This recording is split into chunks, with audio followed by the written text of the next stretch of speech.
Hi, I am Roz Mitchell. I am a book in the Simsbury Human Library. The name of my book is Simsbury Open Choice, and I am here to talk about my experiences as a parent of an open choice student. Well, to be honest with you, my family became involved years before I was a mom. This was, I want to say I was like 10 years old. And my aunt, back then, it wasn't called the Open Choice Program, it was called Project Concern. So my aunt Marjorie Little, along with Mary Carroll and Bill Parody, they're the ones who came up with the idea about the busing program. So as a 10-year-old, I remember going up and down the streets in the Hartford's North End, passing out flyers, introducing parents to the program. Fast forward, my daughter and my son. My son is 45, excuse me, and my daughter 35. They both attended the Project Concern. So he went to South Windsor, and my daughter Brittany went to Simsbury. So that's how I became involved years and years ago before they were even thought of. A very big difference because my son, when he attended South Windsor High, he was very popular and active in sports. So some of the experiences that I had with Brittany never happened with my son. There was a lottery, and it was myself and another parent, and we had to pick out of a hat. And I ended up picking Simsbury, and she picked South Windsor. And I really wanted South Windsor because I had experience there. And my mom grew up in South Windsor, so I kind of was familiar with the area. But I ended up getting Simsbury. Well, basically for the better education, more resources, and I felt it would help Brittany with her future. Hartford. I was in Hartford. Yes. From first until 12. She graduated 2007 from the high school. From first grade up until I want to say sixth grade, I would get teased by friends that I would be in Simsbury every weekend because there was always a birthday party or some type of event that she was invited to. So it was very positive, but we did notice that by the seventh grade, the invitations became less. So there wasn't that many invites as she got older. Yeah, so I guess what happened with her was she was just trying to find herself and just trying to fit in, being of the minority in the Simsbury school system. She had friends. She had friends on the bus, and she did form some friendships in Simsbury. She'd do sleepovers and things of that nature. And then she had friends in our community as well. But I did find out later that she did explain to me that she felt she lived in three different worlds. She lived on the bus, and then en route to school, then once she got to school, and then trying to fit into the community once she was home on the weekends. And she'd often get teased as well too, because we didn't allow, we wanted her to pursue speaking properly. So she would get teased and called names for, speaking proper English and in the community. And I remember one day she came home from school and she announced to my husband and I that she had decided she wasn't going to go to college. And we were like, you're not good. She said, yeah, we were on the bus talking and we just decided we're just going to get jobs once we graduate and not go to school. And after a very in-depth conversation with her, that changed. Yeah. She was in the eighth. Yeah. Up bright and early, I want to say like 5. Up, breakfast, getting ready for school, and then bringing her to the bus stop and waiting with her until the bus arrived. And then she's on the bus to school. And then in the afternoon, same thing. She'd get off the bus and we'd pick her up and she'd come home. I think 6:30ish, out the door and back home by like 4:30. So a very long day. She was a part of the band and was able to travel to Florida, which she had a very fun time doing. And then she was a part of, I think she did volleyball for a while.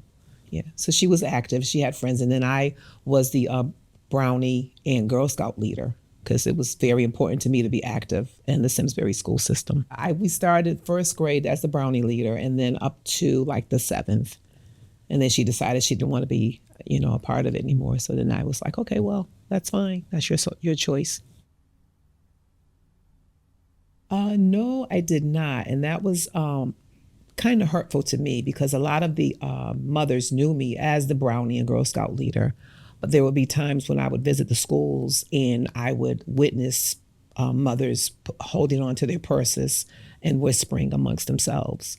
And they would treat me as if I was a stranger. And that was very hurtful because it's like, you know me, you trust me with your children, and you're treating me like this. Mm-hmm.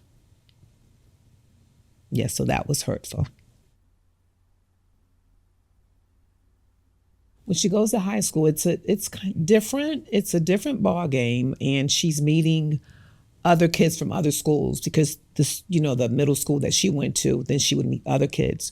So she had some pretty positive experiences, but a lot of things she did not share with me until once she graduated. And now I'm just finding out now, like 18 years later, some of the things that she went through and how she will not go anywhere near Simsbury. Yeah, she just will not. My auto mechanic is in Simsbury, and I can't get her to come pick me up. She'd rather send an Uber for me than to come to Simsbury. Well, she did tell me a lot of times, a lot of things that went on in the classrooms, she'd get blamed just because she felt it was because of her color. And she said a lot of times, Mommy, it would not be me, but I would always get blamed. She said, and a lot of times she would get called the N-word.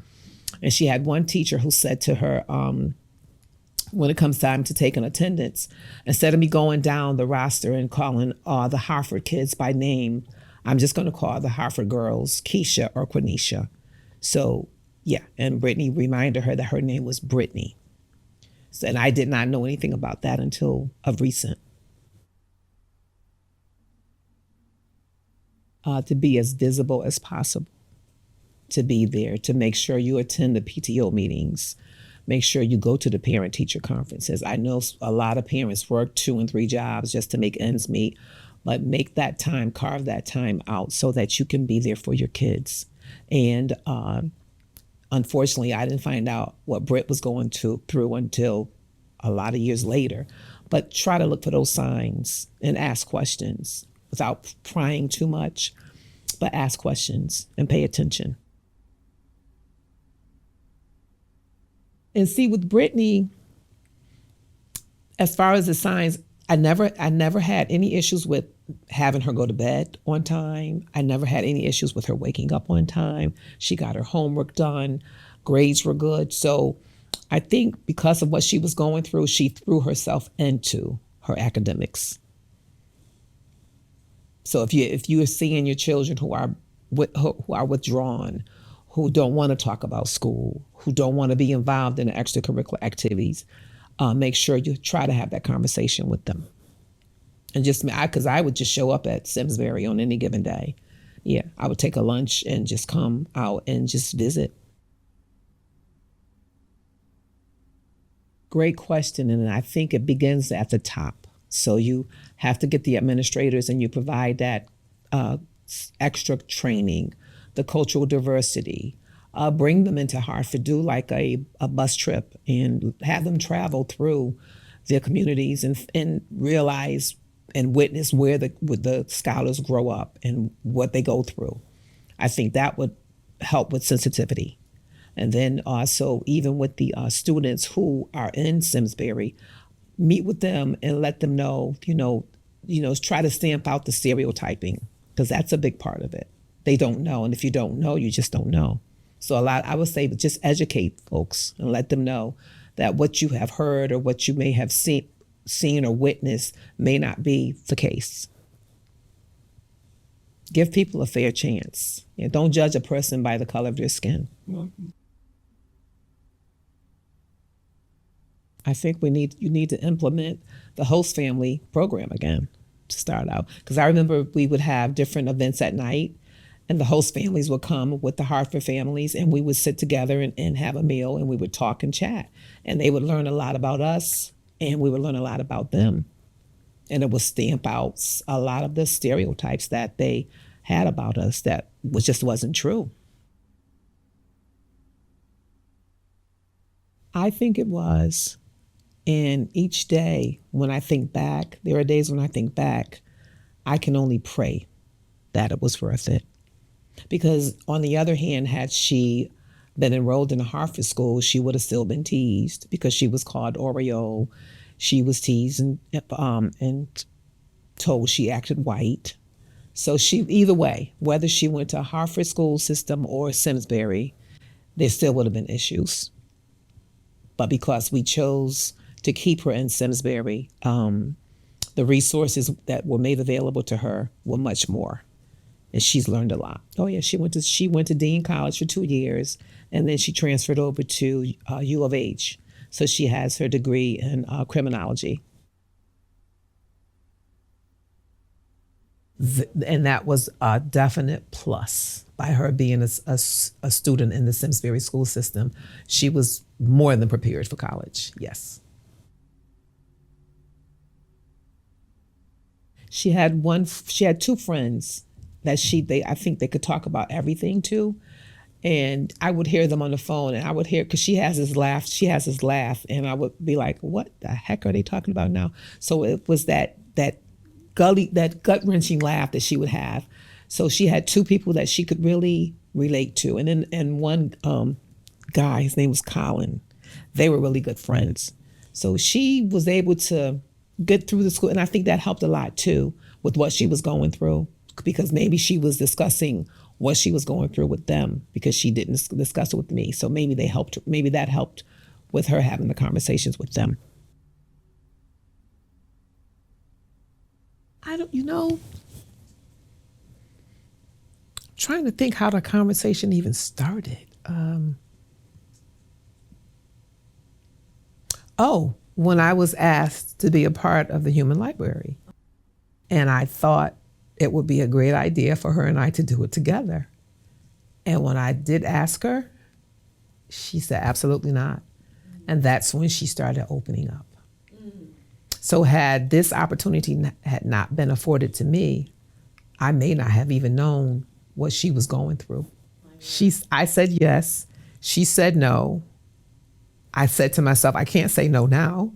I've committed. So I've got to do it.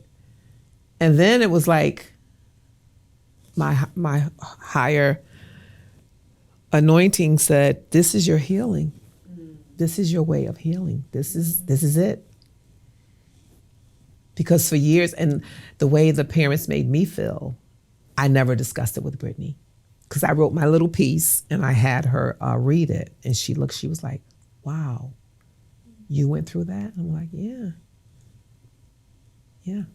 So that's when we started having the open dialogue and talking about it. Yeah. I would encourage them to do their research and research both sides. The reason for the program, the reason to enroll in the program, as opposed to just coming up with conclusions on not wanting to be a part of. Yeah, because there's truth on both sides. And we have to listen and pay attention, especially when you compare the Hartford school system to the Simsbury school system. The resources in Simsbury far outweigh the resources in Hartford. I think it benefits both because the Simsbury students get to learn more, and they may have heard about a lot of different stereotypes that are non-existent. So once they get to meet Hartford students, it'll hit them like, wait, what I've heard is not what I'm seeing, what I'm witnessing. So yeah, I think it will be a win-win as long as we're open-minded. We have to remain open-minded. That's a definite must.